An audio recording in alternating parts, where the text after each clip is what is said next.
We'll kick things off with our game of the weekend, and it's the clash on Saturday afternoon between second and second from bottom. It's Burnley v QPR at Turf Moor. Burnley are 4-6 to win this one with SBK. QPR are 22-5, while the draw is 29-10. And Justin, of course, it's the Jerry Barton derby, and I'm sure these two clubs are very proud to be fighting over him. God. Oh, God. Okay. Is he still doing that whole cry for attention yes, thing? He's still a prick. Yes. I blocked him on Twitter, so I genuinely don't have a clue anymore. Yeah, no, he's still doing it, and I think giving him any more airtime than we have done already is completely pointless because, as I say, he's a bit of an arse, and that's really being polite. Yes, I'm just checking because obviously he was doing all that to try and promote his new podcast, and I'm just looking now. No episodes since June. So there you go. Much more work than you think, isn't it? This podcasting lark, Jerry, you silly little twat. Burnley v QPR, Justin. Genuinely a very intriguing game, with it being second v second from bottom. Burnley unbeaten in 8. Coming off the back of a draw with Hull in midweek. We didn't chat about that yesterday. Justin, what did you make of that contest? I think that the best reaction or best summary you can give is seeing a couple of Burnley fans write, and I quote, "We owe an apology to Fulham and Bournemouth supporters." It was a dull affair from Burnley. It really was, and probably from Hull actually. But they'll take the point because they've come up against a promotion chaser and taken up a couple of points off them. But it wasn't really a game where that we've not seen too often from Scott Parker's Burnley at the moment. A lot of possession, very little pizzazz, and that's going to be a running commentary over the next sort of 10 to 15 minutes when we talk about Burnley. So, there's not much to take away from that whole draw, except it was more of the same from Burnley. There was that chaotic moment where I think it just summed up the game perfectly, where there was a bit of a goalmouth scramble. It was chaos, and I can't remember who missed a chance, but it was an easy chance to have put it away from about 3 or 4 yards out from the Burnley player, but he completely miskicked it, and I think that just summed up the game perfectly. I believe it was Jadon Anthony, the player who missed the chance right at the end. But it was another game where our reservations with Burnley were hardly confounded once again. You're absolutely right, Justin. Despite Burnley having 58% possession, Hull probably just edged it in terms of chances, particularly in the first half. Hull were the better side. Burnley were really sloppy with the ball at times, but they managed to get the equaliser fairly late on. Possibly could have won it with that mad goalmouth scramble towards the end, but by and large it was just the same old with Burnley, where they look far from convincing and managed to scrape a result out of it. And you're absolutely right, Justin. I'm seeing more and more Burnley fans starting to understand why Fulham and Bournemouth fans weren't too complimentary about Scott Parker's football, and I think they are starting to realise what the realities are with that. Having said that, Justin, they are the favourites this weekend, and that's because they're facing a QPR side who are second from bottom, just 3 points from QPR's last 7 games. And we were saying yesterday, when looking at their draw with Coventry, a side low on confidence, I think that's fair to say. Yeah, it's a polite way of saying they've been a bit shit recently. And I think it's a pretty obvious one, suggesting that they are bereft of confidence. The draw against Coventry midweek typified it, to be honest with you.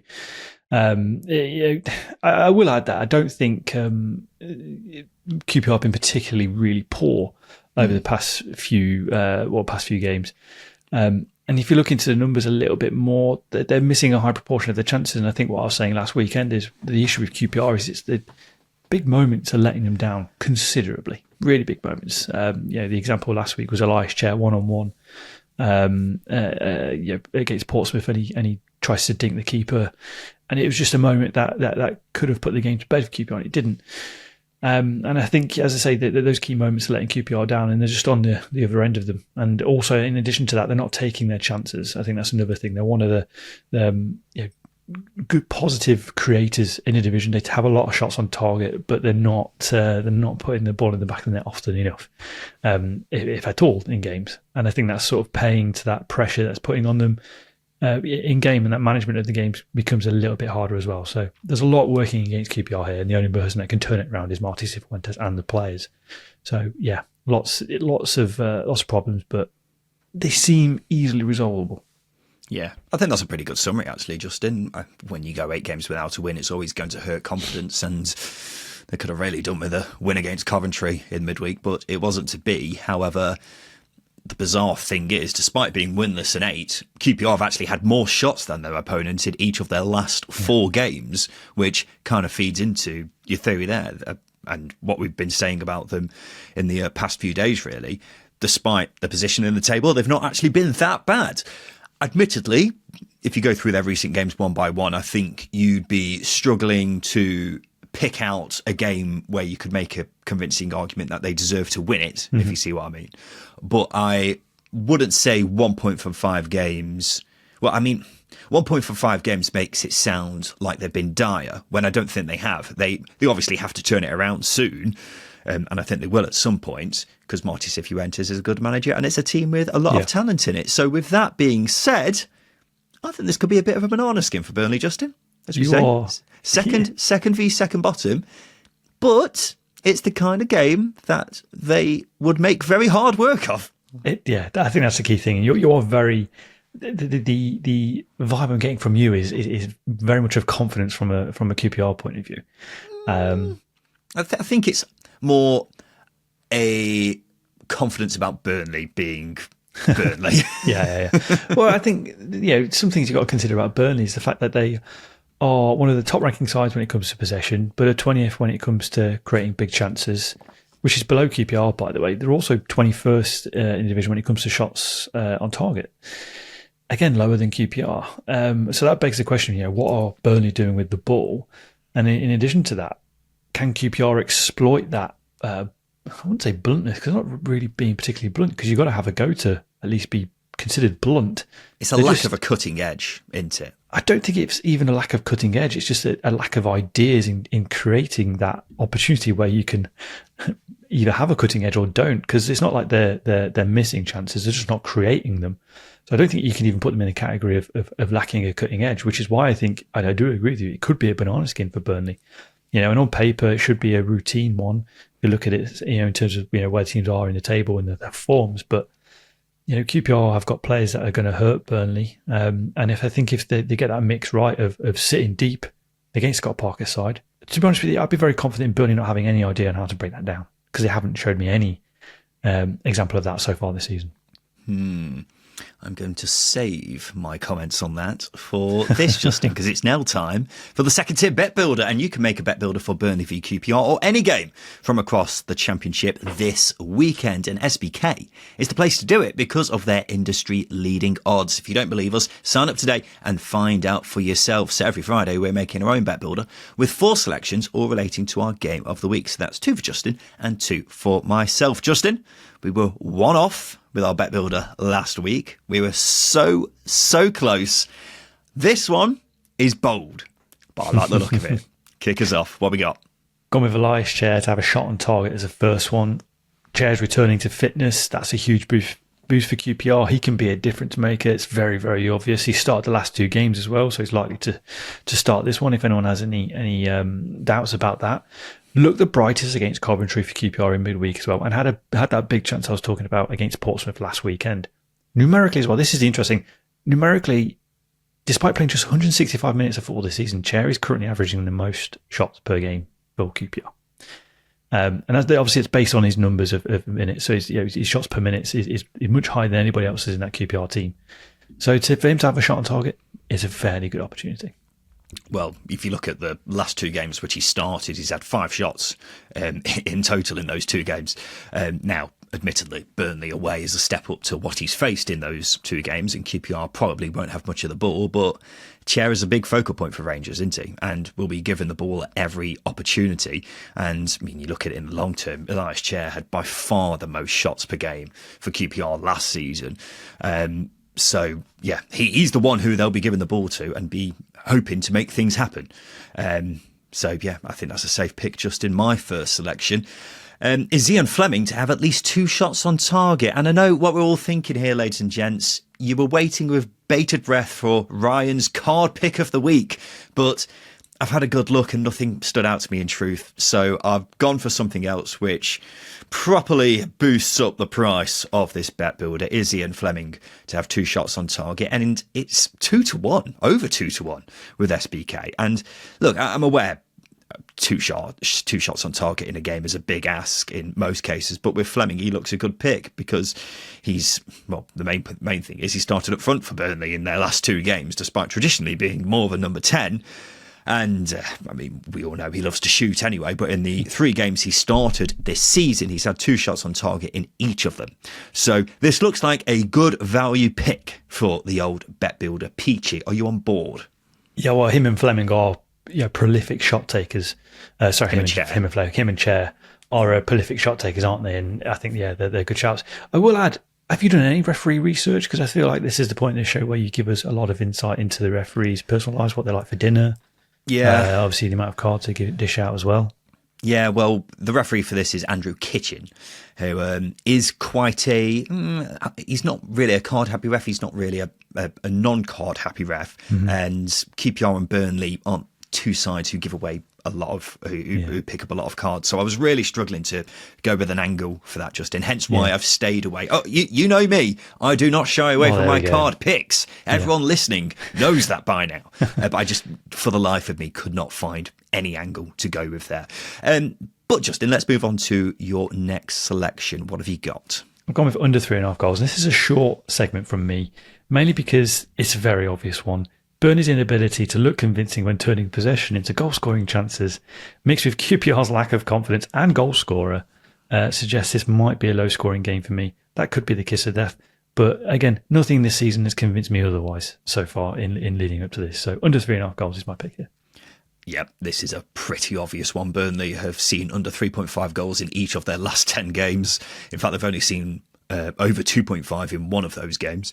QPR have been under 3.5 goals in 10 of their last 11 games. So you'd be brave to fancy goals in this one. I wouldn't put anyone off going under 2.5 goals, really, considering everything that I've just said there, especially with a QPR side involved in this game who I think would be happy to get anything from it and would probably just be happy to soak up all the pressure that Burnley throw at them, if there is any pressure that Burnley throw at them. Let's go to the final selection then, Justin. It's QPR Double Chance, which, as a reminder, as always, is us basically saying QPR not to lose.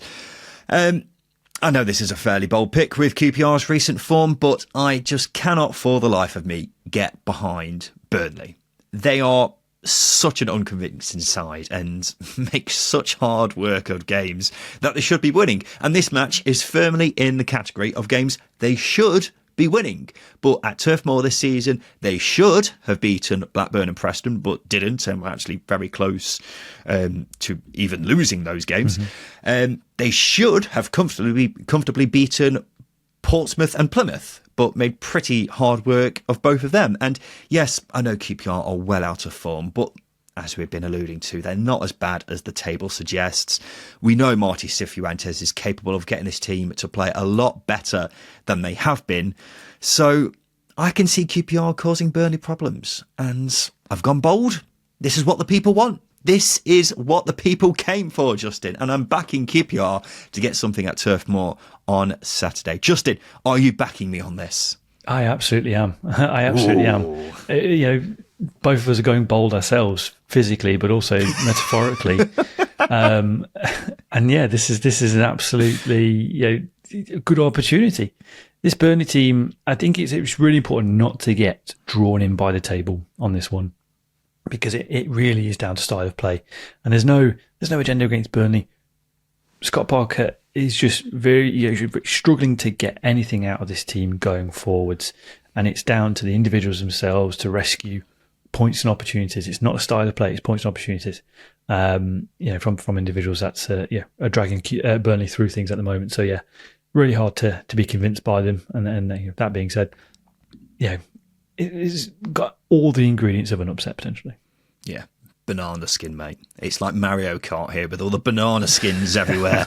So our bet builder for this weekend in Burnley v QPR is Elias Chair to have a shot on target, Zian Fleming to have at least 2 shots on target, under 3.5 goals, and QPR double chance. A £10 stake on that returns 160 big ones. Whew. But remember, if you don't fancy our bet builder with SBK, you can create your own bet builder from a range of markets. T's and C's apply, over 18s only, and please gamble responsibly. So it's time for us to have a look ahead to the weekend, and in each preview show of the second tier, Justin and I will each pick a banker, a team we think is guaranteed to win this coming weekend, as well as an outsider, so someone we think is going to win but is bigger odds with our friends at SBK than their opponent. We're tracking how we do as the season goes on. It's 1 point for a correct banker, 2 points for an outsider. Whoever loses has to do a forfeit, which is be a mascot at an EFL game next season. The scores currently look like this. It's 12-6 to Justin Peach. We both got our bankers correct last weekend, but I failed to make any ground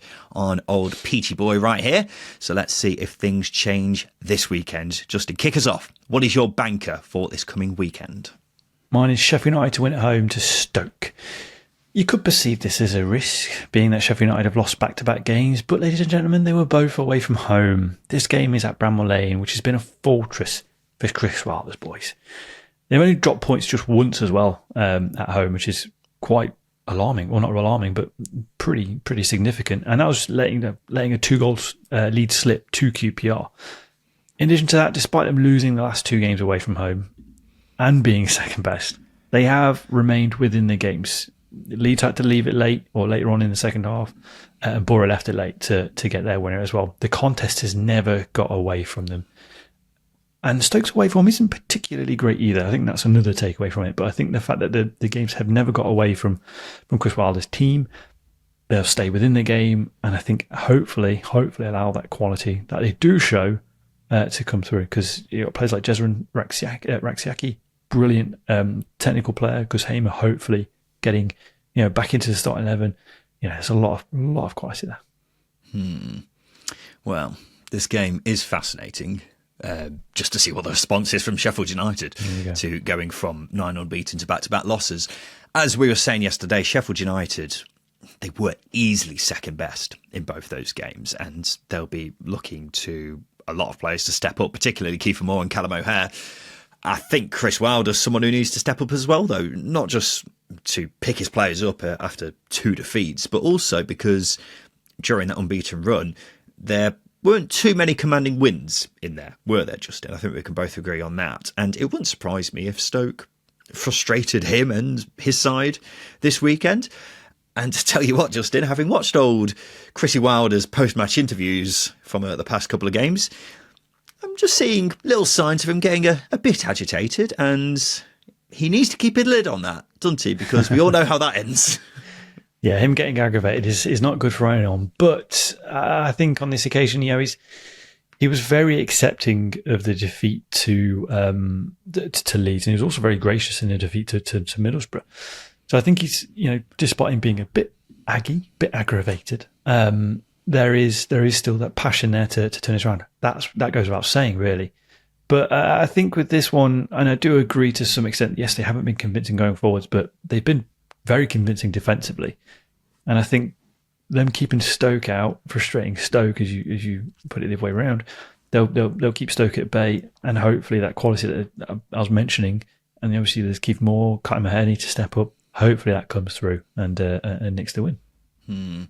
It's worth saying you were talking about Sheffield United's home form as well. The standard of teams they've been playing at home, you could not put amazing. Stoke. You could put Stoke in that category as well, because by rights they haven't been amazing either.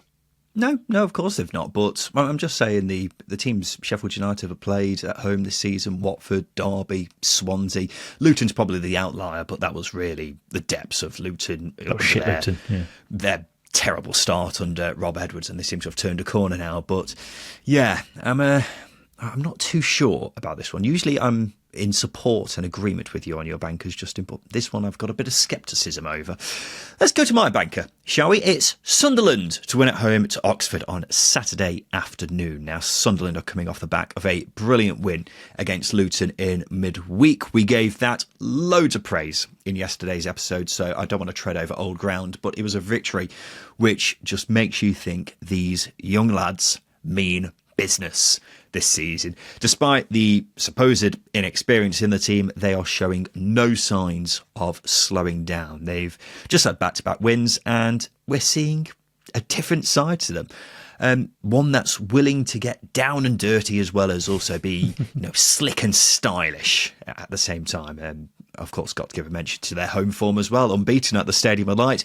The only team they've dropped points at home to this season is Leeds. So it looks a pretty daunting trip for Oxford, who, after a flying start, their form has begun to level out. They're without a win in 6, although 5 of them have been draws.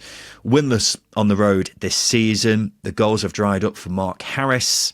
They've still been scoring without him, but it's a much stiffer test at a Sunderland side who hadn't conceded at home until Leeds showed up 3 weeks ago. So it could be a long afternoon for Des Buckingham's side. So I'm going for Sunderland as my banker of the weekend. The standout pick for me this weekend, just now, I've got to say. It probably is, but I will point this out. Oxford are a tough side. Yeah, those 5 draws, yes, they are winless, but they're a difficult side to break down and beat, which is a key thing. And obviously, to get points in our little game we're playing, Ryan, you've got to pick winners. And I think Oxford being a difficult side to beat, it does present a bit of a banana skin for Sunderland. And I think as well as that, I think so. I'm yet to see. There's much bigger banana skins in the Championship this weekend, Justin, aren't there? Though I don't think there is. I think Oxford going up to Sunderland in Sunderland's vein of form that they're in, and Oxford just coming up from League One. I think this is quite a potential to be a big banana skin. Excluding, I'm not looking at the table, just the size of the clubs and the difference in budgets is, it could be quite a scalp for Oxford. Why didn't you pick them as your outsider then? Because I had a different outsider. Because you're a coward, that's why. We'll speak about cowards in a moment, all right? Speaking of cowards, remember when you were giving it the big licks about how much you believed in Mark Harris? Now without a goal in 7 games. I still believe in him. You don't wane from the Mark Harris train just after a bumpy bit of form, do you? You stick with him. All I'm saying is that you were saying a few weeks ago how you believed in Mark Harris from the start, and then I proved that actually you didn't say anything along those lines. And you didn't prove now anything. That he's you didn't prove anything. Mark Harris is a record breaker. You made yourself look a tit on 2 occasions with Mark Harris. Mark Harris is a record breaker. Give him some respect. It's got to be said on a serious note, Oxford head coach Des Buckingham has been back in training with the squad as normal after feeling unwell during their draw with Derby on Tuesday. He left the stadium as soon as the full-time whistle went and was said to be feeling dizzy, but he's said to be okay now, which is good news, and will be in the dugout for this game. So there are mine and Justin's 2 bankers for the weekend, and every week we combine these 2 selections with a bet on the full-time result of our game of the weekend to create our very own second-tier featured multiple with SBK. So this week we're going for this: Sheffield United and Sunderland both to win, QPR double chance. That's Sheffield United and Sunderland both to win and QPR double chance. And this weekend, SBK are offering a 20% ACCA boost for the Championship. So a £10 bet on our multiple returns 60 quid. With SBK, you can create your own multiple with 3 or more bets on the full-time result of any game from across the Championship. And for any ACCA with a minimum of 3 selections, you'll get a boost of 20%. That offer expires at 3 p.m. on Saturday. T's and C's apply, over 18s only. And please gamble responsibly. Justin, it's outsider time. Let's hear what you've got for me right here. All right then. I've gone with Cardiff to win away at West Brom. This is Cardiff's first big test in this run of form. They are unbeaten in 4, but they haven't played a top 10 team during that time. So West Brom away is as tricky as you get. Of course, it's Carlos Corberán's West Brom at the Hawthorns. They are a different beast. But let's be honest, West Brom aren't in good licks themselves. They're winless in their last 5, drawn the last 3, not quite in the stride that we saw earlier this season. When you couple that with Omar Reitz's Cardiff, his Bluebirds, they're creating chances for fun, this could rock a West Brom side who are maybe lacking in confidence a little bit. An interesting pick, Justin. Of course, fantastic form, that Cardiff room. We spoke about that at length yesterday, so we don't need to cover that ground anymore. But one thing we haven't spoken about much, and I'm interested to get your thoughts on this, is West Brom's drop-off, because it is no win in 5. Only scored in 1 of their last 4 games. Now, defensively, still pretty solid, as you'd expect with the Carlos Corberán team, but going forwards, definitely where the problems lie, isn't it? My instinct is that they will be fine, but undoubtedly a bit of a concern, isn't it? And I guess that feeds into your pick this weekend. Well, yeah, they've only scored 2 goals at home, which is quite staggering, really, because Carlos Corberán's record at the Hawthorns is bloody fantastic since he took charge at West Brom. Was it 2 years ago now? It is a very, very good record. Probably one of the best in a division in that time. So for them to be labouring generally over the past few weeks is a surprise, but also their home record, they sit 19th in terms of home form in the Championship. I know they've only played 5 games at the Hawthorns so far, but they've only collected 8 points in that time. Notoriously a very good home side, but away from home has been where they've been picking up the cash bag. So yeah, it is a surprise to see them drop off, but at the same time they set very high standards for themselves. Lost a couple of games and then have been sort of evening it out, if you like, drawing in that time. So I think it's just a case of Corberán refinding those feet, but hopefully doesn't come this weekend against Cardiff. My outsider for this weekend is Norwich to win at home to Middlesbrough on Sunday afternoon. Oh, this one, ladies and gents, this is a proper how's your mother kind of game, isn't it? 2 of the best sides in the division, 2 of the teams who play the best football in the division. Got high hopes for these 2 in this game. It should be a really, really entertaining one. But I very, very much had my eye caught by the fact Norwich were the outsiders for this one. I found that very surprising. I think these 2 are quite well matched. But surely with home advantage, you'd have thought Norwich would be the favourites, but they're not. So I'll happily back them here. And look, Norwich have gone nearly a whole year without losing at Carrow Road. The last time we saw them at home, they destroyed Hull. Really could have won that game by more than the 4-0 scoreline. Since then, they've had 2 draws away from home. But I get the sense Norwich are more of a home comforts kind of team, shall we say. And I suppose it's down to them being able to go full Hoffball when they're playing at Carrow Road. So hopefully we'll see them return to the standards that we saw just before the international break. And look, Middlesbrough are more than capable of winning at Norwich because they're a very good team. But as we keep banging on about this season, they miss a lot of chances. And I'm hoping their win in midweek means they've turned a corner in that regard. Because that was a very impressive win and could mean an awful lot for the confidence, particularly with Emmanuel Latteaf being the one who got the goal. However, if they are wasteful again, then Norwich have enough weapons in their armoury to seriously punish Borough. So I'm going for a Canaries win. I will say, though, I really hope Middlesbrough have got that monkey off the back, because it'll be a very annoying turn of events if they haven't, Justin. So really, this is a win-win for me. A Norwich win means points on the board. A Middlesbrough win means that they're justifying what we've been saying about them anyway. Yeah. I want to, before I get onto that, I want to speak about cowards. Okay. What was your original pick for your outsider? Well, I did pick Luton as my outsider, and then I suddenly clocked onto the fact that Norwich were the outsiders for this game. Okay. But my hypocrisy detector is going crazy right now, Justin, because do you remember a few weeks ago when you picked an outsider and then you edited it on WhatsApp? Well, I don't remember that happening. Yep. That's what I thought. I don't remember that happening. What do you think about Middlesbrough getting back on track here? No. We're going to just delay on this for a moment. I don't remember that happening, but I do remember you kicking off about a change happening. And I'm just saying, a change happened here. There's your hypocrisy detector. I owed you one. Okay, right. We make up the rules as we go, ladies and gentlemen. Now on to Middlesbrough. It's one of them where, obviously you getting points on the board with a Norwich win would be beneficial for you, but also beneficial for you is you not having to say the same thing over and over again with Middlesbrough. Both of us, really, isn't it? Yeah, I think naturally I'm going to go, I really want Middlesbrough to win here because I want them to put away the chances, so I don't have to basically tell everybody that Middlesbrough didn't take their chances here. But also I get, maybe hopefully put space between us in the points for this as well. But with Middlesbrough, you don't know if they're going to turn a corner because, yes, they put away one of the chances, but it was late in the game. I was speaking about it in a previous episode. It was great that they took that chance that they had, but they left it long enough. They missed chances before that. So, yes, okay, they won the game. Brilliant, but we need to see it week in, week out for me to be fully convinced. So this might come against Norwich. It might not. It's, this Middlesbrough side is very hard to be convinced by, as listeners will well know with my reservations about it. Yeah, and it will justify our big tin hats that we've got on when we have to justify that Middlesbrough are a good team, we promise, when they're missing chance after chance after chance. So hopefully that corner is turned.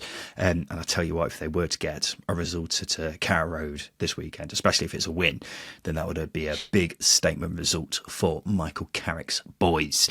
Right, those are our predictions. That means it's time for this. All right. Settle down, you lot. It's time for the Craig Bryson pub quiz. Yes, ladies and gents, it's time for the Craig Bryson pub quiz, and this is how it works. Justin is going to give me 6 clues about a Championship player, past or present, each more revealing than the next, and I simply have to guess who that bugger is. They must have made over 200 Championship appearances in their career, and don't forget the Dexter Blackstock rule is in play. Of course it is. So, without further ado, Justin Peach, what have you got for me, you bastard? I've made 260 appearances, scoring 0 goals. 260 appearances, you say? Yeah. Well, by process of elimination, I'm going to guess that's a goalkeeper. Because Ryan Nyambe, of course, who we've covered loads, was on course to break the Championship record for the most appearances without a goal, which, sad to say, he's now suffered an injury, which means he's going to be out for 6 months, which is really bad news for Ryan Nyambe, and we wish him the best. Anyway, I've stalled long enough now, haven't I? I'll go with Andy Lonergan. Andy Lonergan. I think he scored, actually, hasn't he? I think he has, yeah. Brilliant, Andy Lonergan. What a name.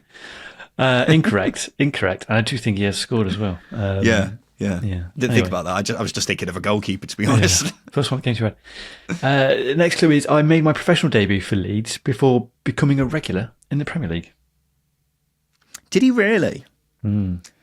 Well, if that's the case, then are we looking towards sort of Leeds when they got relegated from the Prem all those years ago? Not sure he has made over 200 appearances. At the same time, it wouldn't totally surprise me if he had. So I'm going to go Paul Robinson. Incorrect. Incorrect. Interesting. May have also scored as well, actually. I'm just naming goal-scoring keepers. Yeah, no, in the Premier League, not the Championship. Yeah, I'm not sure if he scored in the Championship. Yeah, but he hasn't. Next clue is, in the third clue, I have had loan spells at Charlton, Sheffield Wednesday, Aston Villa, before moving permanently to West Brom. Now, am I digging myself a hole with this goalkeeper theory? Because there is a slight chance that I may be completely focused on the goalkeeper theory when he's not actually a goalkeeper. Could you just read those clubs out for me again, please, Justin? The clubs I said, obviously, I've had loan spells at Charlton, Sheffield Wednesday, Aston Villa, before moving permanently to West Brom. He had a loan spell at Aston Villa? He did. That's peculiar. Very strange. Because I can't think of any time when Leeds would have been above or would have been above Villa in the scenario that they're loaning a player to Villa, if you see what I mean. So I'm not sure. Don't think he started off at... No, actually. No, I'll move on. Next one. Next clue is I played Championship football for West Brom, Sheffield Wednesday, Wigan and Derby. Has he really? One more time, the clubs again, please. Christ alive, ladies and gents. West Brom, Sheffield Wednesday, Wigan and Derby. Not sure this is right. Lee Naylor.